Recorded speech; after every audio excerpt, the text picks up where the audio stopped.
An old building in the heart of Gentry has quite a story, so much so that the owners are trying to get it listed on the National Register of Historic Places. 5 News reporter Brian Shaver live there now with a look inside. Brian? Darren, the Carpenter building sits just behind me here in downtown Gentry along Main Street. The building is nearly 90 years old and once served as a store and a mortuary, which adds some mystery to what is now used as a haunted house during Halloween.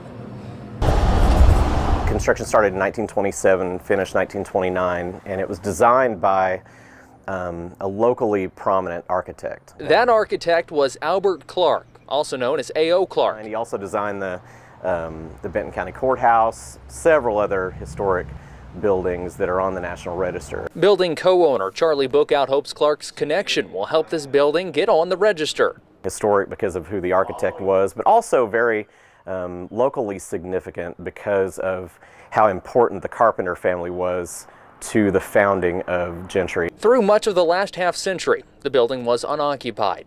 Bookout and his friends had rented the back half for band practice before buying the entire site a few years back, eventually turning half of it into a haunted house. People really want to see, the inside of a building that really has this history to it, but also really has this potentially haunted history. The mortuary ceased operations as far back as the 1960s, but its influence is evident through the maze of gory figures and creepy images. Bookout hopes being added to the registry will put this building on the map, not just for him, but his community. More importantly, it's just good to get people excited about the history, knowing where we came from as a city. This haunted house is open every weekend during the month of October. As for the future of this building, Bookout says he'd like to open a record store or some other type of shop that adds some charm to this small community.